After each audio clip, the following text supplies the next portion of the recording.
All right.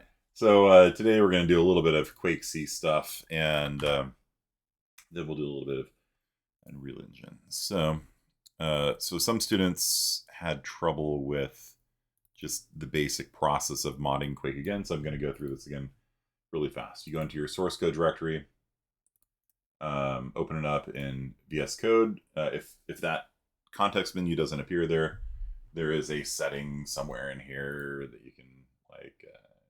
Release notes. There's a setting somewhere where you can like context menu or something.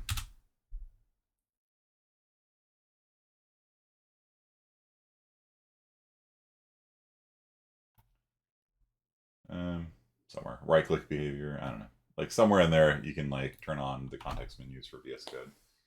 Anyway, so you want to right click it, open up. That way you get the whole directory here.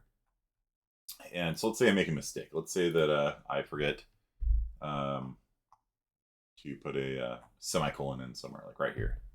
Oop, I deleted a semicolon. If you don't know what a semicolon is, don't worry about it. All you have to do when you mod things is to look at how the current thing is and just follow the pattern. Like modding really is about sort of looking at existing patterns and going with existing patterns.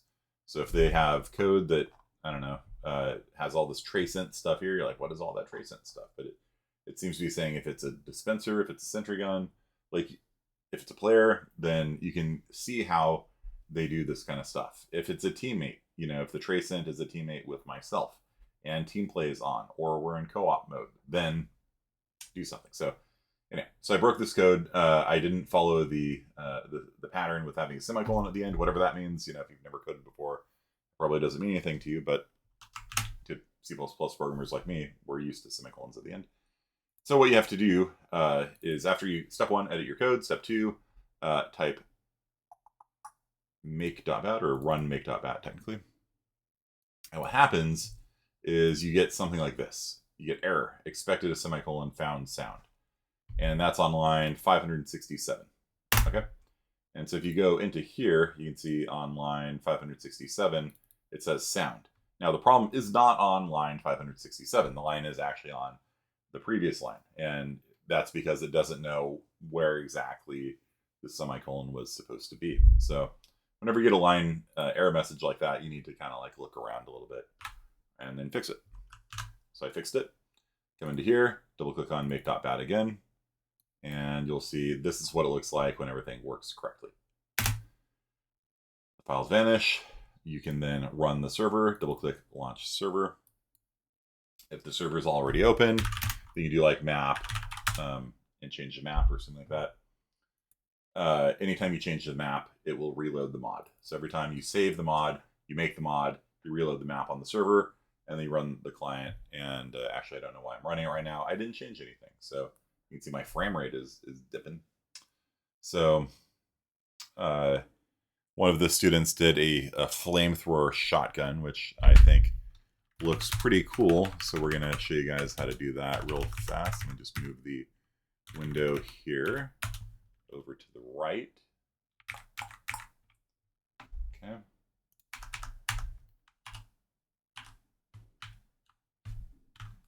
It's very dark here, isn't it? Oh. What happened here?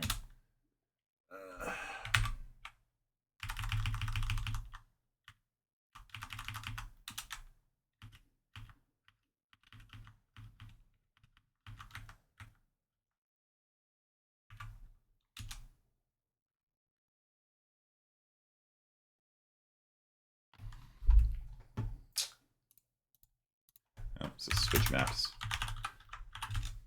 See if that fixes it.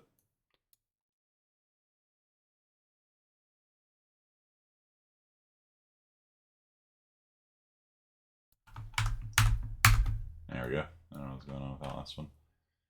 Okay, so so one more time from the top to mod Quake, go into VS Code, make a change, and so we were searching for what was it called? Fire bullets or something like that. What was it called? Shoot bullets, bullet, fire shotgun. What do we call?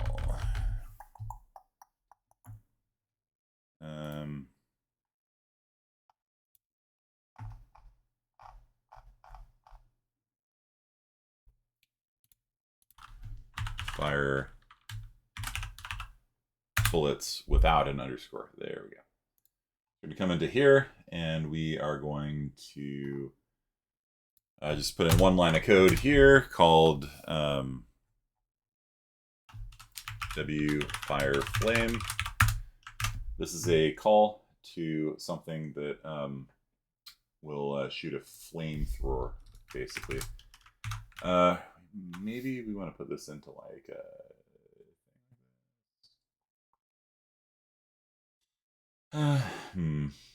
no, we can't put it down here because you can only have one make vectors at a time, which sets the forward, up, and right vectors. And so fire flame does that inside of it, so these things would actually conflict. It's one of the downsides with them using globals, is that you can't actually have multiple. These are, you know, the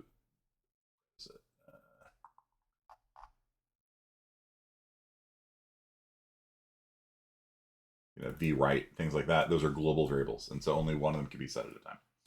So we'll just do this. So every time we shoot any kind of shotgun weapon, so we come in here, just added this line of code here to it, one line of code change, hit save, come back in here, hit make,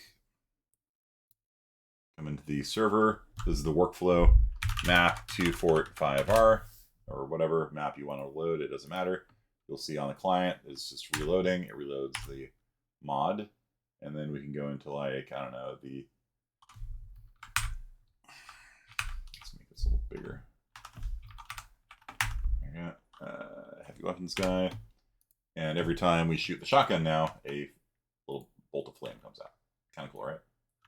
And our assault cannon now is launching fire like crazy. So there you go. You now have a flamethrower assault cannon. Okay. So that is a very simple way of making a Quake mod. You gotta, the trick though, and the problem that Victor is having with it is, like, where is the code to fire a flame? Where is the code to fire a bullet? How do I combine the two of them? And that's really the skill that I was hoping you guys would develop on the summer assignment, is like, you need to learn that skill of, like, there's this giant code base that's got hundreds of thousands of lines of code in it, and you're trying to narrow down to zoom in and find that one perfect thing that does exactly what you want. Shoot a flame every time you fire shotgun. Okay, that was really your assignment. It's like a scavenger hunt. You need to be able to look through all the source code and find where things are, and then you can just mix and match them together and do really cool stuff with it. Okay, so let's talk a little bit more about the options of things you have in QuakeC. So make vectors is that function I told you that sets the global variables. Here are the globals. There's a forward vector, the direction you're looking, up, right, just like in Unreal Engine, except these things are globals, unfortunately. These are the globals set by a trace line. Again, you can't have two trace lines going on at the same time. Can't have two different forward vectors at the same time. There's just one. Let's see what else there is here. Everything has what's called a bounding box. It's got a minimum and a maximum XYZ coordinate, and everything within it is your body, essentially. So bounding boxes are found all throughout the games industry. There's really a few different varieties of these things. There's, like, what's called an oriented bounding box versus a AABB, an axis aligned bounding box, and there we go. So, and then there's a bounding sphere. So a bounding sphere is a sphere that wraps around an object that encompasses it. An axis aligned bounding box is a box that is on the X, Y, and Z if you're in 3D planes, and an oriented bounding box can rotate with the character. The math on an AABB is a little bit easier, but an oriented bounding box, the red one's an oriented bounding box, the green is an AABB. The oriented bounding box gives you a tighter fit, and so there's no one right answer as to which one is correct. But sometimes we use one, sometimes we use the other. This is how you can tell if two objects are touching, for example. If you have two axis aligned bounding boxes, it's very easy to tell if they're touching because you just check the minimum and maximum values and see if there's overlap. It's actually, it's actually quite an easy thing. It's so easy, in fact, I give my C-Site 40 students usually a bounding box homework assignment. So yeah, these are axis aligned bounding boxes. And then the red one here would be like an oriented bounding box. Math is a little bit harder to determine if two oriented bounding boxes are touching. Bounding circles are very easy to tell if they touch because it's just a radius. It's just the distance between the centers, and you add the radiuses together. It's like two lines of code to see if two circles are overlapping each other. So that's something we talk about more in IS50B. Convex holes are better in terms of accuracy. They're slower in terms of trying to figure out if two convex holes are overlapping with each other. So, this is in Italian. Neat. All right. So, and we're getting like ib and odd. It's so funny. We're getting like half computational geometry stuff and half like video game. It's really funny. Minus ib.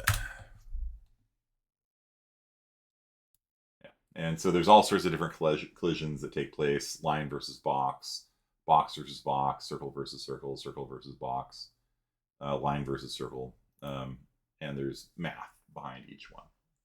And these are all worked out problems. And so convex hole versus convex hole, this kind of stuff. Okay, so anyway, so that's what's going on here. And so in Quake, everybody's got a bounding box, and that is where your body is. Like, when a rocket flies through the world, it's going to have a bounding box about this big, flying through the world.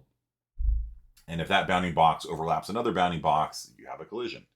What happens on a collision? Well, it calls the touch function, right? Whatever function you set there, if you said touch equals rocket explode, then when that rocket impacts a person or a wall or something like that, it calls that function right there, whatever you have there, and then it runs that code. So, the rocket will probably do a radial damage and delete itself, and do it like a particle effect or something like that. I think use is not used, ironically enough. In a lot of video games, there's like, when you hit E, it uses something, right? You guys know what I'm talking about?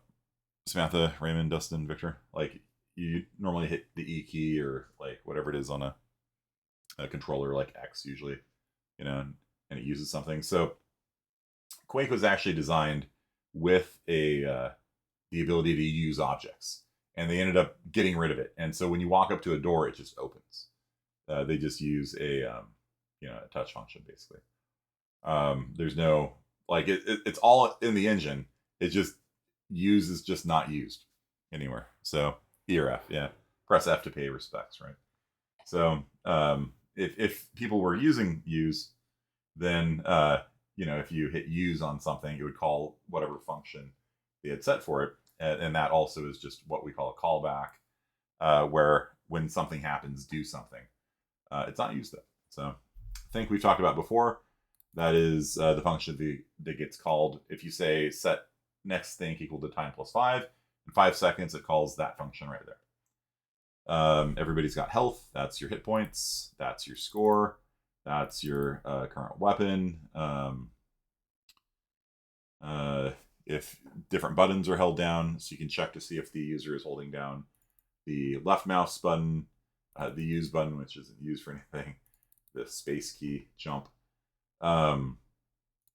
Impulse is kind of an interesting system. And so every keybind in Quake basically is an impulse of some sort. So, for example, the Q key could be bound to impulse 100.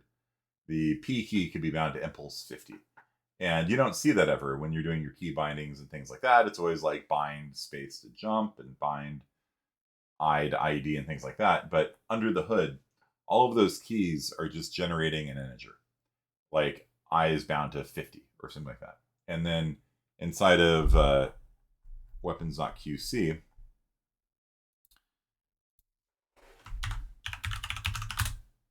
there is this function called change weapon. And if you type in impulse 1, that's the 1 key, it switches to your melee weapon, right? And if you hit the 2 key, it switches to your shotgun. That's standard, just first-person shooter logic, right? You hit a number and it switches to that weapon. In Team Fortress, there's a lot more weapons than normal, so there's all this complicated logic to figure out which weapon exactly you should use. But the thing is, the impulse can be used in a lot of different ways. So, for example, if you have a menu open and you hit 5, it doesn't switch to weapon 5. It chooses 5 off the menu. And so there's certain impulses that can be done when you're dead. There are other ones that can be done when you're building. There's actually quite a lot of logic. These can be done without any cooldown on them. It's a whole complicated thing. But at the end of the day, what happens is that basically every key that you hit almost sets some impulse. It's just like 50 or whatever. And you never see the number 50. Like, it's always like TF_taunt. And that's because TF_taunt is set to be 203. So somewhere under the hood, your key is saying bind key Z to be impulse 203. It doesn't look like that. It looks like it's bound to taunt. But when you hit Z, it sends impulse 203 to the server. The server says, oh, well, this is when it's figuring out which action it should do. If your impulse is 203, then it will do this. It'll play, your guy will vocalize, halt. If you send impulse 204, it says, hey, or something like that. Wait, something like that. And so you have, like, if you've probably seen these on video games where you can like hold down the radial mouse button and like choose like different, different poses to do, or different, you wave at people. Have you guys played these games where like you can like hold down middle click and then like it has like a radial menu and you can like choose to like sit down or choose to like point somewhere or choose to say hello or something like that. Do you guys know what I'm talking about? Yeah, so that's that system. It's just very basic. You've got different abilities to emote, and these are each bound to a different impulse. So you can have different keys bound to different impulses. Throwing grenades, all that kind of stuff. And then these are all the different commands that are in the game, which is a lot. There's a lot of them. And these are all the commands. And so basically all this is doing here is saying, like, if you hit, impulse 200, do this. Like up here, if you hit impulse 203, play a sound. If you hit I for inventory, then it calls this function, Team Fortress Inventory. If you hit C for medic, your guy will say, help, medic. If you right-click and throw a grenade, it'll pull the pin on a grenade and set a timer. The timer is very easy. You just say, in 3 seconds, the grenade goes off in your hand. That's it. And when you release the grenade, then it clears that timer away and it creates an entity with your current location plus your forward vector a little bit, give it an arc like we did last time in class to move the thing in an arc.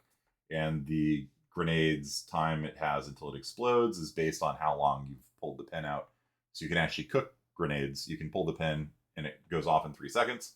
So you pull the pin, you hold it for 2 seconds, then you throw it, and it goes off in 1 second. It's a very powerful technique, actually. It's a very good tactical thing. But if you forget that you pulled the pin, then it goes off in your hand and kills you. So you have to be a little careful with it. Or if you pull it just a little bit too long, it blows up in your face.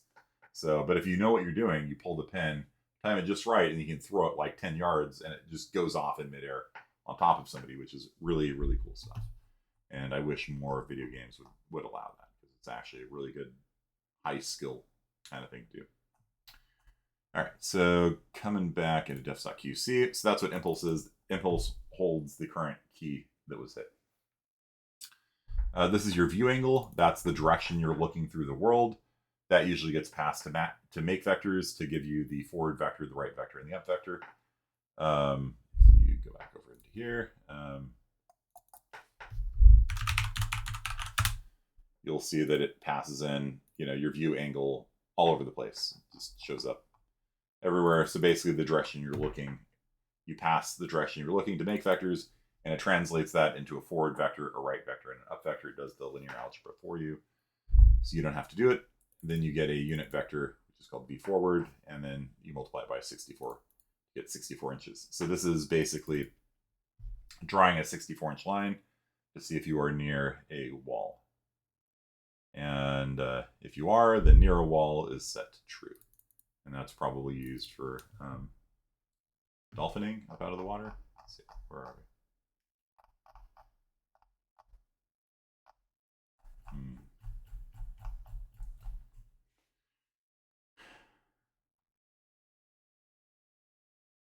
What is near a wall used for? Oh, that's for the air fist. I see. Yeah, so if you fire the air fist when you're near a wall, then it pushes you back further away. It's like a compressed air gun. And so if you're near a wall, you can shoot the wall and it will rocket you backwards away from it. Yeah, that's cool. All right, so that's the view angle. Ideal pitch is to not use, I don't think. What team you're on, who your current enemy is, your maximum health. Up here we have your current health. That's your current health. This is your maximum health.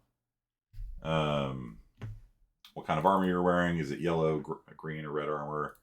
How much armor you have on? Last time you teleported? How fast you can rotate? How deep in water you are? So there's all of these things you can know about the character or every entity really in the game. Every monster in the game has these things as well. And then there's a bunch of functions. See even more globals here. What is the team play settings? Is team killing allowed? That kind of stuff. Each person can have different gravity set on them. That could be a fun thing. I don't know if that works or not. But, how much money you have? That's for custom TF. These are all things that I added.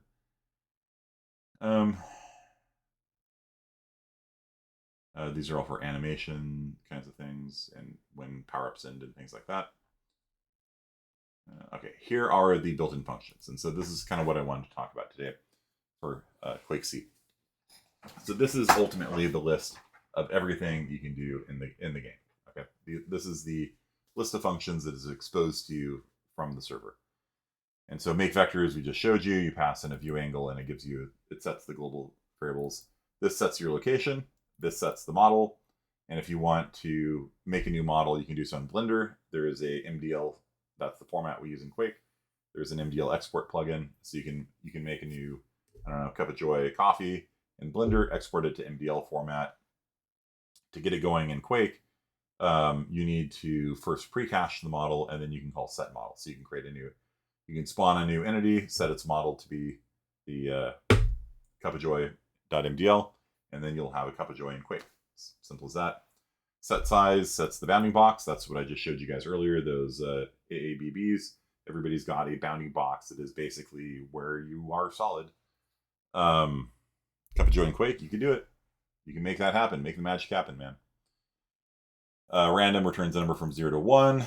Normalize takes a vector and normalizes it. We've talked about normalization of vectors many times this semester. You pass in a vector, it returns a vector of unit length in the same direction. Error stuff.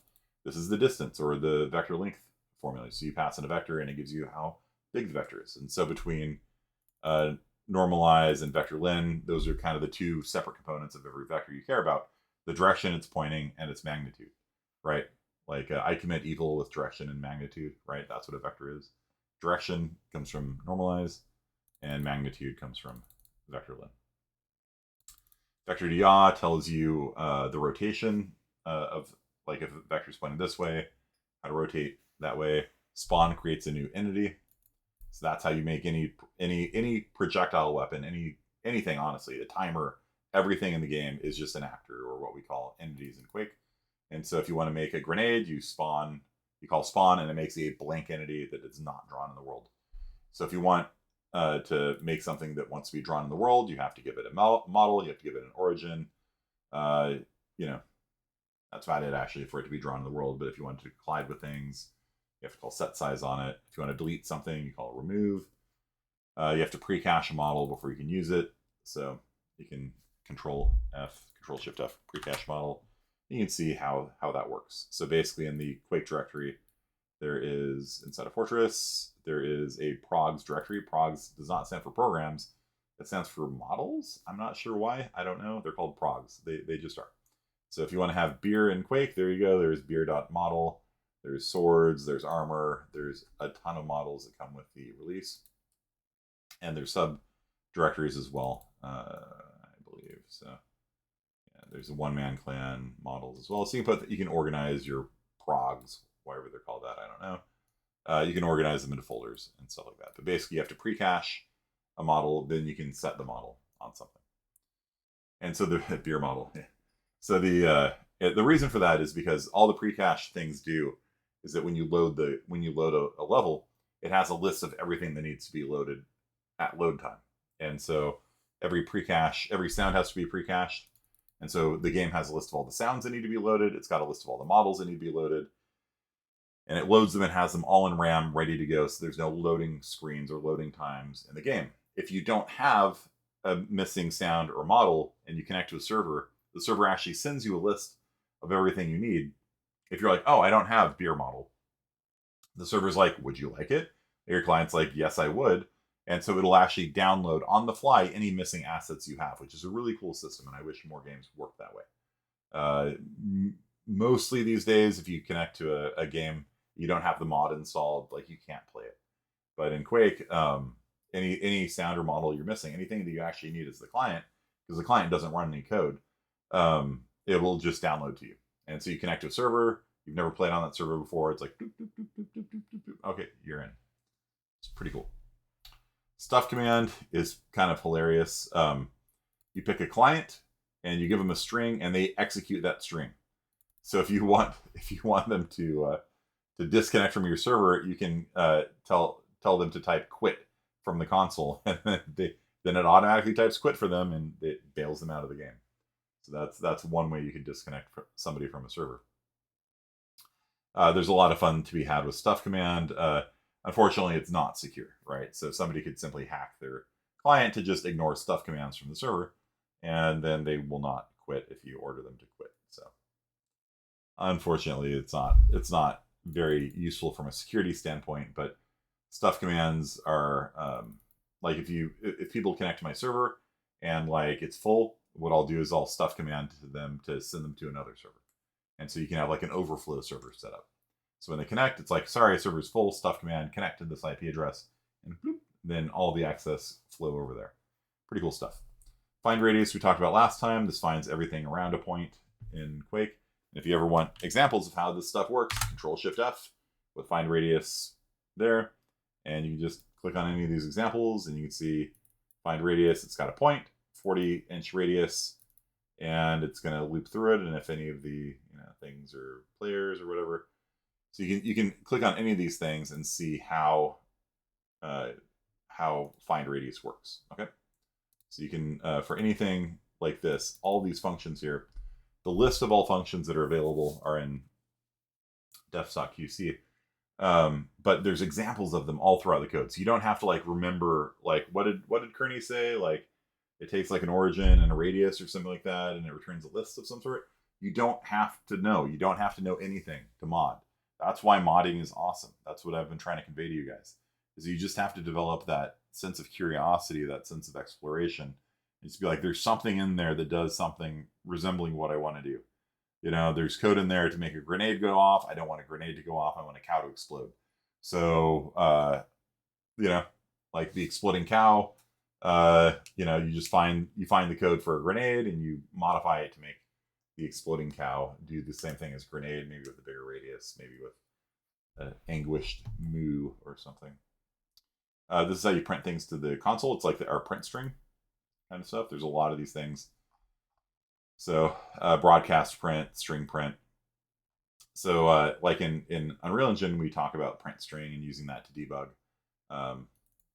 These are all the various versions of that. Debug print, float to string, vector to string, core dump, not very useful. Not very useful. It's all debugging stuff. Edict print, round to integer, round down, round up. See if you're on the floor. See if a point in space is solid or water or lava or sky or acid or lava, water, acid, sky, solid, open. I think is the list of options here. 42 is removed. That's funny. No cow. What are your mod proposals due? They have been due for a while. So you're always welcome to readjust them or whatever. I'm showing you guys the approach that I take towards modding with Quake.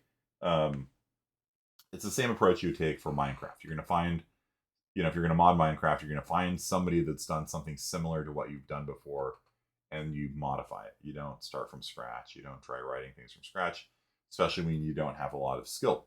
It's a lot easier to just use existing code than it is to write existing code from scratch. Okay, your mod project is due at the end of the semester, so your Unreal Engine project and your mod project are both due technically on the last day of school. I don't recommend waiting till the last day because last semester I had a student just not get it done on time, and I'm like, just give me something, so I can give you points. She was like, no. I'm like, just a screenshot. I can give you some points. Give me something to work with here. So yeah, don't get stuck. It's I don't ride you guys on this. I don't be like, oh, at this point in the semester you need to have it be 50. I don't do any of that. It's up to you. You're college students. You got a mod you need to do, you got a project you need to do, and you need to kind of stay on top of that. So you have too much homework, well, then get it done during finals week. I don't know. Risky. Absolute value. Auto aim support. So if you click kind of near somebody, it'll adjust your aim to hit them.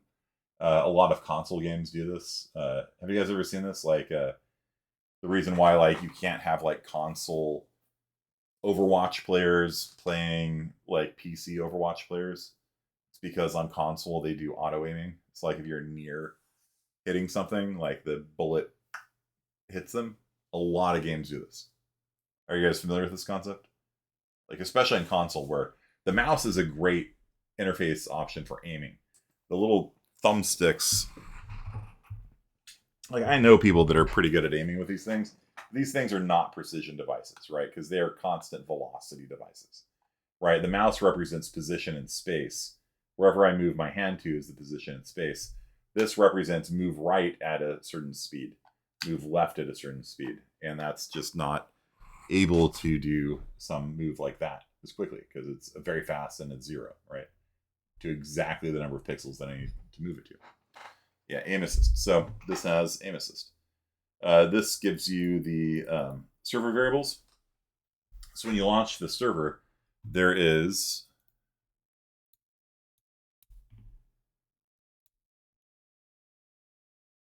a configuration file inside of your Fortress directory called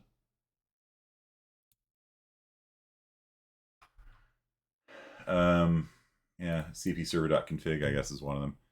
And so it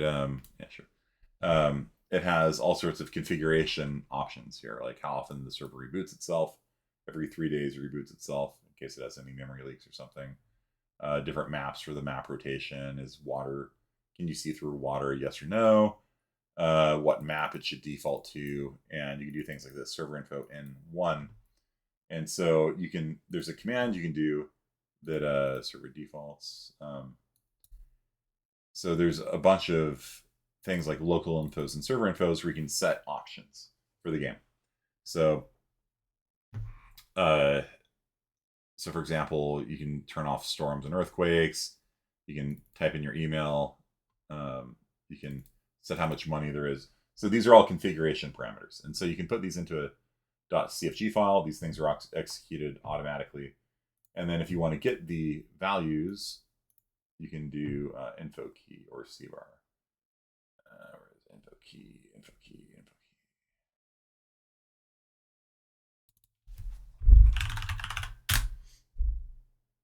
Number 80. Oh, there it is. Okay. Weird.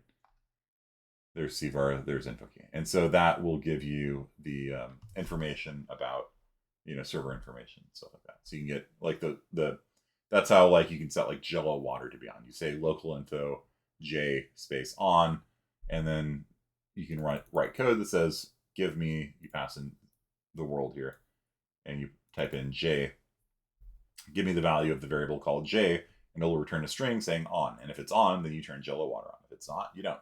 And so this is how you allow server admins to set options that are then read by the game code, and then the game code can do different things. Do you allow team killing? Do you allow how much money do you allow when you respec your character? That kind of stuff. So this is all networking stuff. You don't have to work with that directly. Center print puts things right in the middle of the screen. Multicast, you don't have to work with that directly. Colors, you don't have to work with that. How big a string is. Touch world.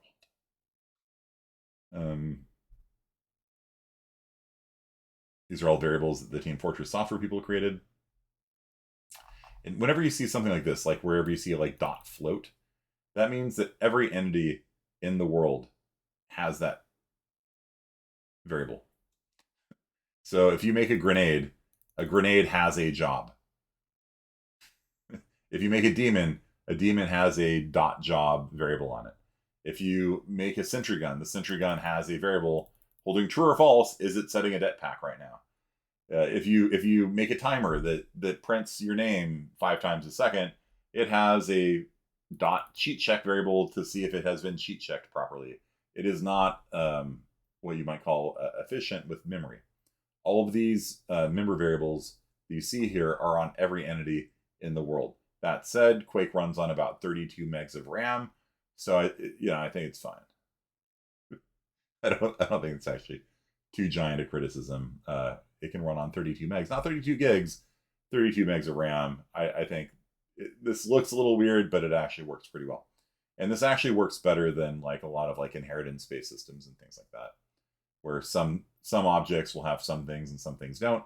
In Quake, every object has every member variable ever that anyone will ever need. So if you want to know, most of them are just never set, right? And they're just not used. Games are so much more optimized. This isn't great optimization. It's really not, because you're creating all, like each one of these floats is 4 bytes of RAM, right? And so if you make an ammo backpack on the ground, it's going to have a 4 bytes holding whether or not that backpack is pretending to be dead. Do backpacks pretend to be dead? No, they don't.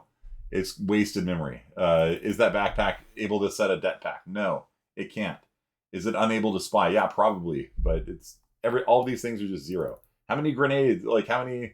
Is it undercovered? Is it an undercover backpack? It's got a variable for it. It's just not used. And so if you take all of these things here, and we've got like 40, I don't know. And then there's all the ones up here.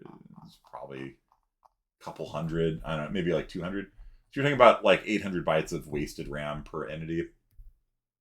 So if we really wanted to optimize these things down, we could. So let's say there's 100 variables we could eliminate, and they're 4 bytes each. If we cut things down, we probably get about 400 bytes less.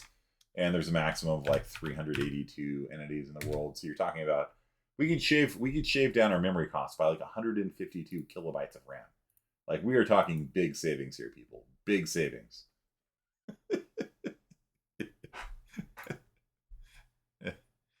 Yeah, that's why we don't care. Like, we just make another one, because my system has 32 gigs of RAM right now, and this thing runs on 32 megs of RAM. Like it's fine. It's okay. We're wasting 150K. Okay, that's fine. It's not like from a sort of a game design standpoint, like not game design, but like a computer professor standpoint. Like, it kind of bugs me that like every object in the world, you make a timer, that in 3 seconds causes you to take poison damage. That has a dot is undercover. It is never used, but this is wasted memory. But what's nice about this approach is that with you don't need inheritance. Inheritance kind of sucks. It really does. And so just every entity, every actor in the world has every possible variable that it could possibly use, and it's got a thing called class name. And class name tells you, instead of having classes like in C++, there's a string called class name, and it says I'm a demon, or I'm a grenade, or I'm a timer, and then the thing knows that if it's a demon, then it knows that it should be looking at its like enemy, right? So there is a enemy entity, and that is the target the demon is currently looking at. So the demon entities will use their enemy entity, and a grenade won't, right? So with that class name thing, it's like doing object-oriented programming, but completely not object-oriented in the slightest at all. So yeah, you can see all these things here, powers of 2. These are things called bit fields. And so you've got a variable that can have all of these or none of these or some of these set, and they're all on the same member variable, like in this case, dot flags. And so something could be in water and a monster at the same time, and in God mode at the same time, or something like that. And so some of these can be true, all of them can be true, none of them can be true, and they're all held in a single variable as a memory optimization trick, although it's kind of funny because we do all these memory optimization tricks, and then we go and just do this kind of stuff where we're just making member variables for everybody. So it's a little bit of it's a little bit weird from just an overall design standpoint, but it doesn't matter. We have the RAM for it. It's like when I added in hover boots, I made a variable called hover time, which basically says how many seconds we have left to be able to fly before we run out of hover juice. I have this is a constant. So anytime you see hashtag define something, this is creating a variable. It's not a variable, a constant that holds 5 in it. So anytime you'll see max hover fuel referenced in the code, you'll see there's a little hashtag in front of it. This is slightly different from how C works. But in QuakeC, you have to put a hashtag for any hashtag defined stuff.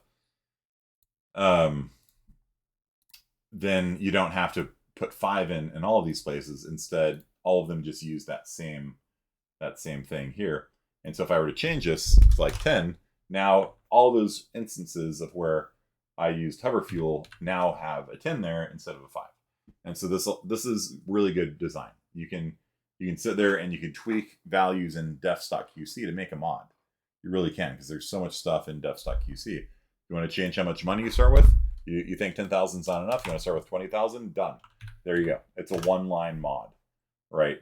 You need to do more for your project, but like that's the level of power you can do there, because everywhere that variable appears, it will change from 10,000 to 20,000. So, yeah, maybe let's try this. 10 seconds of hover fuel. Let's do this. What could go wrong? Okay, so rebuild it. So I basically changed a 5 to a 10. Hit make. Looks like it worked fine on the other monitor. And then I'm going to launch the server because it's not running right now. And I'm going to launch the client.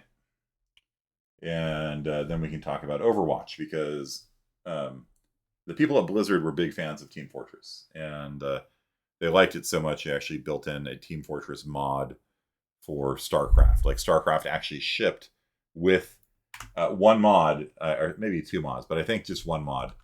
And that mod was Team Fortress. And so you can play as a Pyro, which was a fire bat. Let's move this monitor over here. And so it was like a top-down StarCraft game that was inspired by Team Fortress. And so they made Overwatch. Overwatch is basically just Team Fortress 3, really is. Oh, they're all screwed up on this. Weird. Okay, so let me make a scout. Okay, and so one of the things that they put into Overwatch was hover boots. So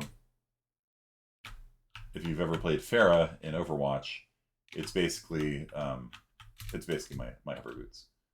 Same amount of fuel, same thing. You can pump the hover boots to kind of extend the thing. There we go. I ran out of juice there.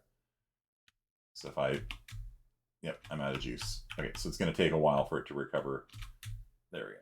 Oh, out of juice again. Been running them too hard. So basically, the mechanics of Pharah's hover boots are basically identical to mine. It might be a case of convergent evolution, but I feel confident that somebody at Blizzard played Custom Team Fortress and copied the hover boots. Flattery is the most sincere form of imitation, or something like that. Or maybe the other way around. Imitation is the sincerest form of flattery. And so the hover boots, I believe, came from Custom Team Fortress. Pharah's rocket swarm also, in my opinion, came from my mod as well. So if we build a custom character, go to rocket launcher, laser guided, cluster shots, faster rockets, why not? Everything else into speed and armor, and maybe a little bit of ammo. Okay. So Pharah's ult is a rocket swarm, right? It could be a coincidence. I don't know. It could be a coincidence, but it's a pretty hell of a coincidence, you know? So she does the Macross Missile Massacre. It's possible that she got inspiration, whoever did Pharah in Overwatch got the same inspiration that I did. So here we have rocket launcher with cluster rockets with laser guided, so I can hold down click. I can steer the rockets around with my mouse. So you can see as I'm holding it down, there's that little dot on the wall. And so I can fire it and then steer it. Like that. And they look pretty cool. I don't know. What do you guys think? You guys like that?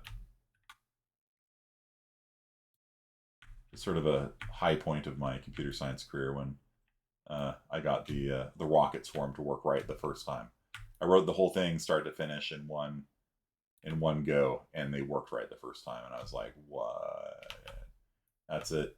That's it for me. That's the peak of my computer science career. So never again have I written such a complicated code. Maybe I have. All right. So how the math work for it? You want to see it? Sure. Laser guided. So in case you're worried that I'm accusing Blizzard of copying me and being mad about it, I'm not. I think it's cool if they did. I copied the idea for hover boots from Zelda 64. They work differently, but the notion that you could like walk off a ledge and hover for a while then fall, I implemented it that way originally, and it works really badly in a first-person shooter because sometimes you want to fall, and if you're just hovering in midair without any choice, people shoot you and kill you. So I made it so you hold down jump, and then it activates your hover boots, and that's the version of hover boots that is in Overwatch. And they copy the matching system. And then so the laser guided I copied from Half-Life. So Half-Life came out after Quake, right? But they had these laser guided rockets in it. I'm like, that's really cool. I want to backport that into Custom Team Fortress. So let's see here, laser guided. So laser guided. It's returning. Okay. So laser sight 2. Let's just search for that. So we can find something. Is that not used anywhere? Not used anywhere. Okay. Well, let's see here. If laser sight. Okay, there we go. So laser guided rockets travel slower. That's to compensate for the fact that they're harder to dodge. Right? People hated laser guided rockets, so I nerfed them repeatedly because you can just sit there and track somebody with the laser guided rockets, and then they get clobbered. They can't dodge, and so I had to do things to make them weak. So yeah, if they have laser guided rockets, they travel at half speed, or yeah, basically. All right.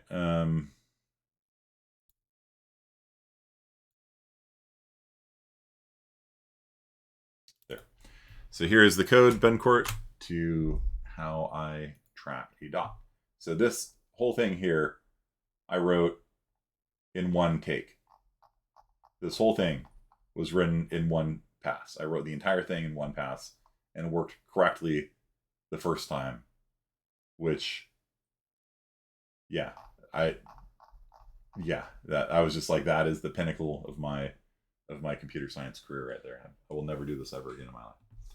So, so what does it do? We got all these local variables. Local variables are regular variables. If you don't have local there, they're globals. So just all of your regular variables should have the local keyword in front of it. This is a variable that I reused. I don't know why it says has century. I just like, because you've got like 500 member variables on every object, like I'll just reuse variables. It's really bad coding practice, but like rockets can't have a sentry gun, and so what I did was I would just set the time that they should go away. So if the rockets are out in the world for too long, if the time ever exceeds that, then they just remove themselves from existence. So they update every 0.01 seconds plus another 0.01 to 0.03 seconds. So rather than the rockets all, like you see, they travel for a little while and then change, and then they travel and they change. I do that not every frame so that it doesn't overwhelm the networking code, because you can actually cause a lot of lag if you're changing the direction of the rockets every frame, because every update has to send a packet out to all of the clients. And so what happens is that I between, you know, this often and this often, and the rockets are all moving at different times, and so it only requires like one packet every so often, rather than all of the rockets all changing on the same frame every frame. And you can look at your network graph and see it go, like that. And so you have to be very careful of this stuff. When you make any multiplayer game, you have to be very cautious about how much network bandwidth is going to be taken up by your code. And so the thing looks less good than it should, but it does that in order to preserve your network connection. And you can actually play Quake on a dial-up modem. It's not great, but you can do it. Whereas modern Call of Warfare, Duty games have absolute garbage networking stacks that even if you have a high-speed internet, you rubber band and lag all over the place. Yeah, DDoS people with rockets. Yeah. Yeah, you don't want to DDoS people with rockets. Okay. So, so this code here is going to find every timer in the world. And so this pattern here of find, wild TG, find, this is going through every thing in the world. And if it finds anybody that has Sniper Sight Update 2 as its think function, so when you hold down click, it draws that blue dot. And as you move the thing around, the dot will follow. So what these guys are doing is they're finding a blue dot. If you're on the blue team, red dot if you're on the red team. They're finding a blue dot where I'm the owner of it, and the object has this function as its update, this update function as its function. And so that's our laser sight. So this code here is finding the laser sight. Okay. And if we could not find a laser sight, like if you let off click, the laser sight goes away. The rockets need to be able to handle that. And so if you just let off the laser sight, then they go into ballistic mode where they just travel straight ahead. Whatever direction they're going before, if you let go of the mouse, you'll see the rockets actually go like this. They actually spread out in this. They scatter. Because what happens is they wiggle around the target. And so whatever direction they were looking at the last second, like they're usually off center in different ways. And so when you release the laser, they just go like out, like a shotgun almost. It's not very effective. You probably want to keep the mouse button held down, but if somebody's attacking you and you have to let go, then the rockets will go into ballistic mode instead. So if we did find, we start off by initializing the site to 0, world is 0. If we did find something, then vtemp is so this variable here is the location of the laser dot. So that is the XYZ coordinates of the laser dot. That is our owner, our laser dot that we're chasing after, and we're saving that. Okay. So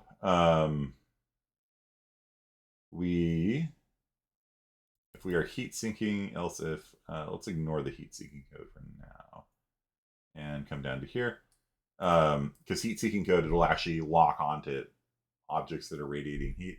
We can skip all that. So temp equals okay. All right.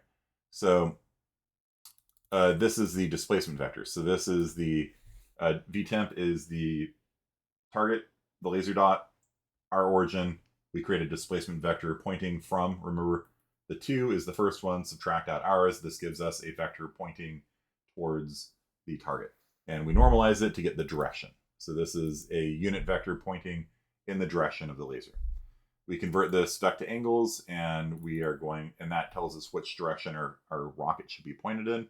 So if we have a vector this way, it'll rotate the rocket towards the laser. So as the laser moves around, you see the rockets rotate to face it.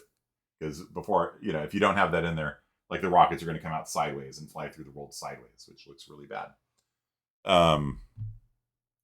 So vectored angles gives you the angle they should be looking.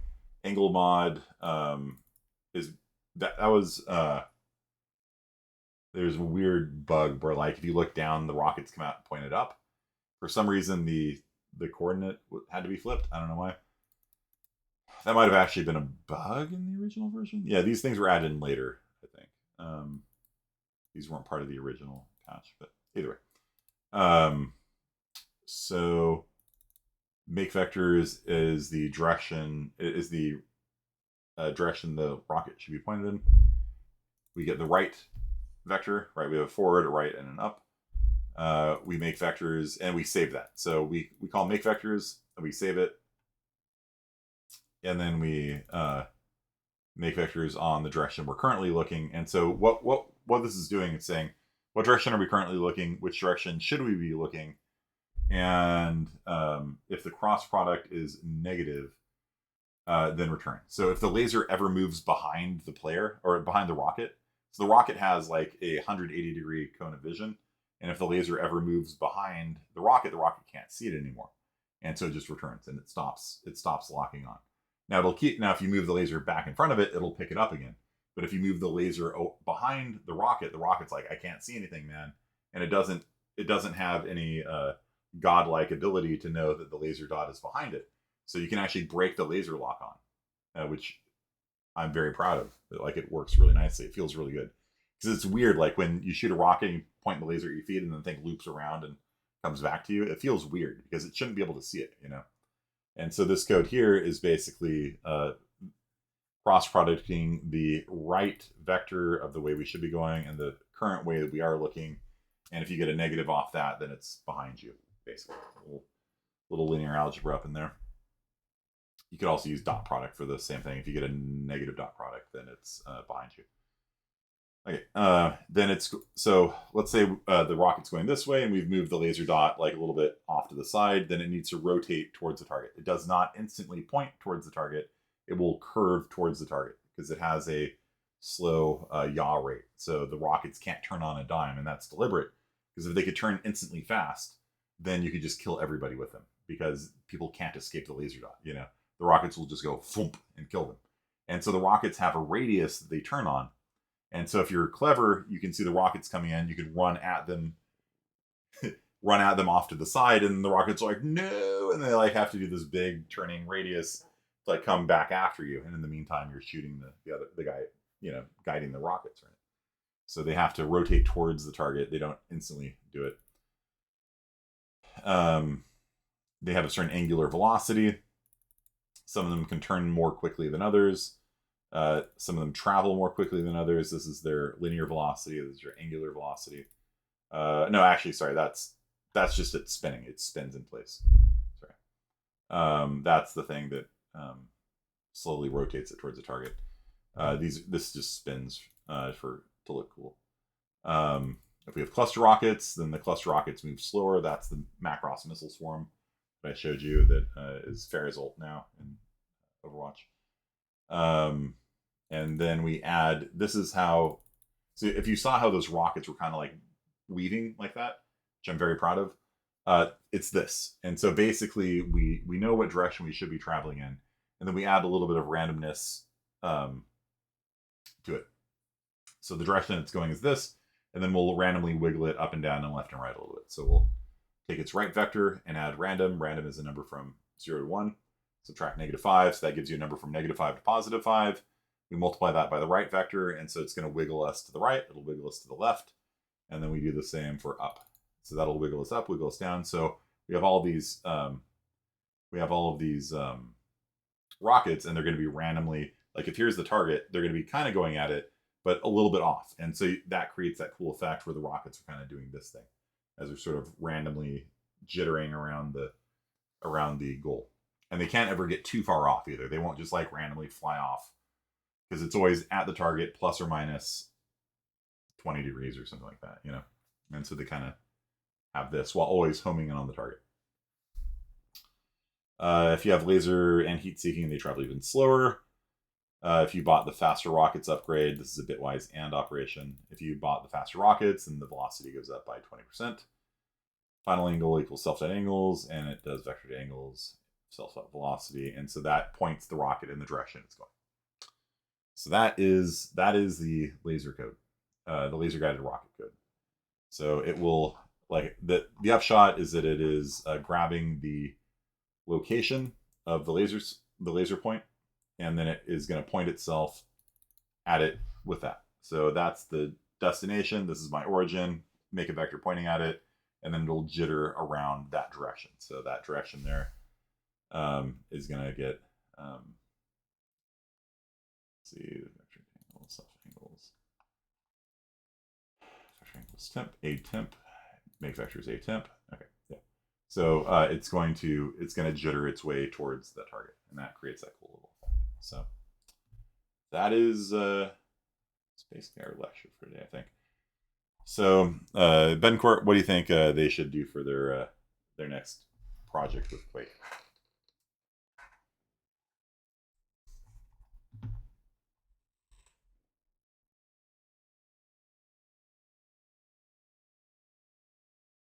Make a map? Yeah. No, we're not doing.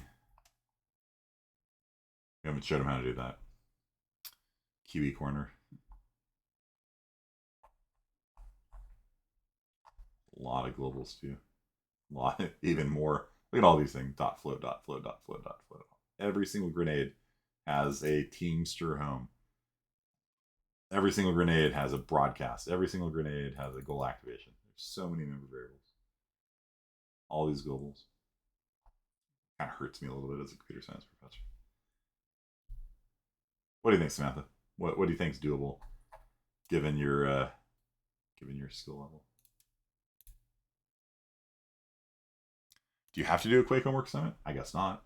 I mean, there's no law in the books. I make up assignments every class for you guys to do. See, it's already 2:40, so can you work on your final projects? Yeah, that's a good one. Okay. So yeah, that's actually a great idea. So by Tuesday, I want to see screenshots of you having worked on your final project. So that'll kind of force you guys. I told you earlier I don't ride you on these things, but you asked for it, so there you go. So I want you to see. I want to see substantial work towards your final project. We're already 2/3 of the way through the semester. You probably should have something. So let's do that. And then on Tuesday we'll continue with Unreal Engine. Okay. Does that sound good?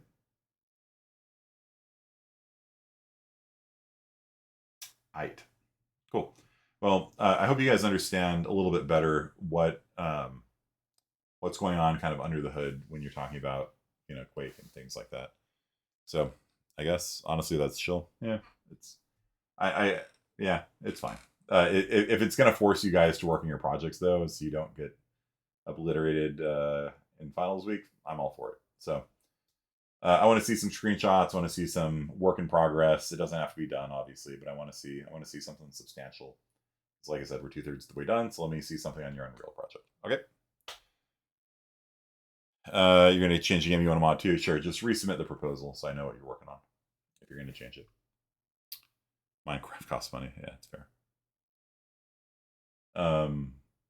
Yeah, I just want to sign off on any project you're going to do before you do it.